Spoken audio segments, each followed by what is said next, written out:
Sesihlangana lapha unjani ngayo ibizo ngibani? Ibizo ngibani? Ibizo ngoRita. Rita. Indawo yakho le kukobani la? Lapha ribs. Ribs ngiyabona kukhanya ukupheka izinto la ngamacimbi la. Konke usitu lokho yini inhlanzi yini chicken. Konke amasalad yonke into. Isikhathi lesesibi kangaka seCOVID kumi njani kuwe la? Hayi kunzima. Kunzima sibe ngoba kuna business ama-customer amaningi avoid ukuhamba ungena kuma-restaurant so sisebenza nzima. So abenzi lokuthiwa i-take away bebebuya bayabuya mbijani?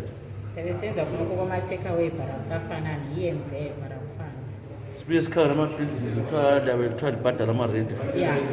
Ama-rent azafunakala every month. Izisebenzi-ke lazo zifuna i-payment every month. Manje ukwenza njani uphila njani usurvive njani?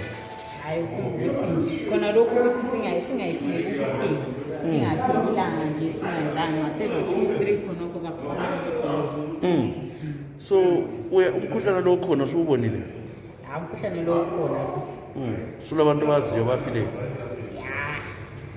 Khona vele because these days wonke ufayo vele. Ngisuwahlatshwa wena? Wonke omabili? So isifiso sakho ukuthi kuthweni kuliftwe i-lockdown ama-restrictions kwenziweni?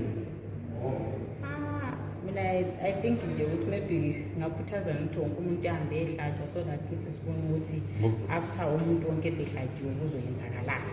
Sibona amazwe njengabo-Britani labasebevulile ngoba abantu bonke sebahlatshwa. Because amanye amazwe avula ngoba umuntu wonke abe sehlatshwa so that sifisa khona ukuthi at least umuntu wonke ehlatshwa then lathi sibone maybe bazosivulela.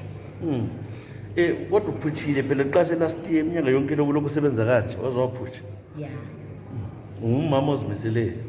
Bakhumbuza abantu ukutholakala kulabanye bazafuna ukuzokudla phela. Mina ngitholakala ku-Railway Avenue shop number 9 ku-Railway Avenue. Kusho ukuthi udinga ko-Rail. Next to ku-Railway Avenue. I know. Siyabonga Rita Terita. Siyabonga kakhulu ke. Ukudla kwakhona hayi kudla kumnandi la wathanda amacimbi umhlabeni wonke la ubona lapha khona. Yonke into upheka ukudla okutshiyeneyo zonke. Awuzake siyabonga.